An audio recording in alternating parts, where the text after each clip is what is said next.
Stroke kedua apakah bisa sembuh ya? Nah, di sini orang yang pernah mengalami keluhan penyakit stroke ya, biasanya itu akan lebih mudah atau rentan terkena stroke, guys. Jadi itu disebut dengan stroke kedua. Jadi stroke kedua ini gini, guys, seorang yang sudah pernah mengalami, jadi seseorang yang sudah pernah mengalami penyakit stroke, tapi dia terkena penyakit stroke lagi, guys. Jadi terkena penyakit stroke yang kedua atau berulang. Nah, ini disebut dengan stroke kedua. Seperti yang kita ketahui bersama ya, kalau stroke ini merupakan suatu penyakit. Akibat apa? Sebabnya apa orang bisa terkena stroke? Itu karena adanya suplai darah ke otak ini mengalami penyumbatan, guys. Jadi sel darah di otak ini yang seharusnya disuplai oksigen maupun nutrisi yang dibawa oleh darah ya.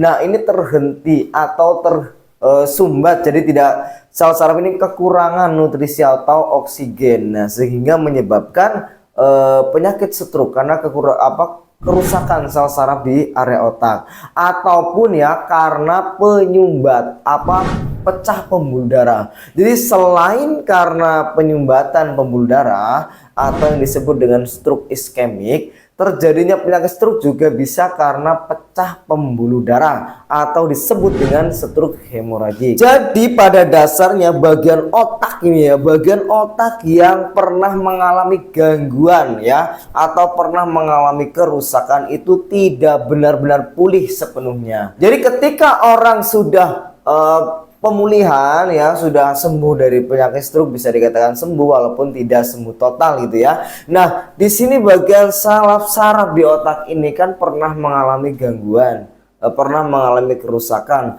Lah, ketika terjadi kerusakan kembali itu bisa menjadi lebih parah, guys. Ya, paham ya? Bisa menjadi lebih parah. Ibaratnya gini, secara mudahnya, logikanya ya, suatu alat misalnya sepeda motor ya yang sudah pernah rusak atau sudah pernah diservis sama yang belum itu tentu berbeda ya. Ketika motor tersebut sudah pernah diservis ya, sudah pernah dibenerin tapi mengalami kerusakan kembali, guys, mengalami kerusakan kembali, tentunya kerusakan yang kedua ini bisa menjadi lebih parah. Misalnya kabel-kabelnya itu pernah mengalami konslet ya, kerusakan dan lain-lain. Lah, ketika rusak kembali maka rusak yang kedua ini bisa lebih parah ya dari rusak yang pertama karena pernah mengalami kerusakan. Seperti itu juga sel saraf di otak kita, guys.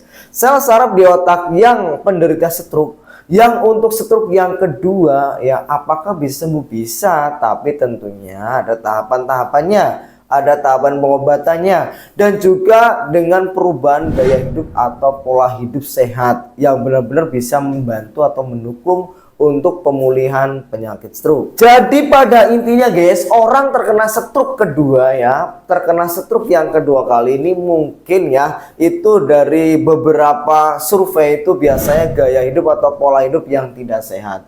Jadi orang yang terkena penyakit stroke, dia kan sudah pernah terkena stroke nih, tapi masih belum bisa mengontrol dari makanannya. Misalnya kurang menjaga makanan yang memang bisa memicu orang terkena stroke, misalnya makanan mengandung kolesterol ya, makanan berlemak tinggi itu bisa meningkatkan kolesterol tapi dia tidak hindari, guys. Dan juga beberapa makanan yang bisa meningkatkan tekanan darah tinggi ataupun gaya hidup ya, pola hidup tidak sehat yang bisa meningkatkan tekanan darah tinggi.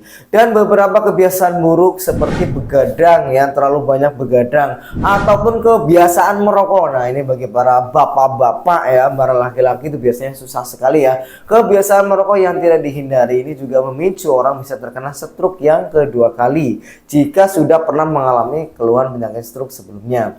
Nah, di sini bagaimana nih solusinya setelah orang mengalami stroke yang kedua kali? Saya di sini merekomendasikan produk untuk pemulihan dan pengobatan sampai benar-benar sembuh atau sembuh total. Nah, di sini ada rekomendasi dari kami, namanya Cenmorgo ya. Namanya adalah Cenmorgo. Ini mengandung ekstrak dari daun mengkudu, mengandung ekstrak mengandung ekstrak dari daun pegagan, mengandung ekstrak buah mengkudu, mengandung ekstrak daun sambiloto maupun ekstrak dari kunyit. Kesemuanya adalah fungsinya yang pertama untuk melancarkan guys. Karena penyakit stroke itu kan memang biasanya penyumbatan pembuluh darah ya. Nah, di situ dari ekstrak pegagan atau Centella sciatica itu fungsinya untuk melancarkan peredaran darah yang mengalami penyumbatan. Dan dari mengkudunya juga ada fungsinya adalah untuk mengontrol kolesterolnya guys. Untuk mengontrol kolesterol, menormalkan kolesterolnya, menormalkan tekanan darah tingginya.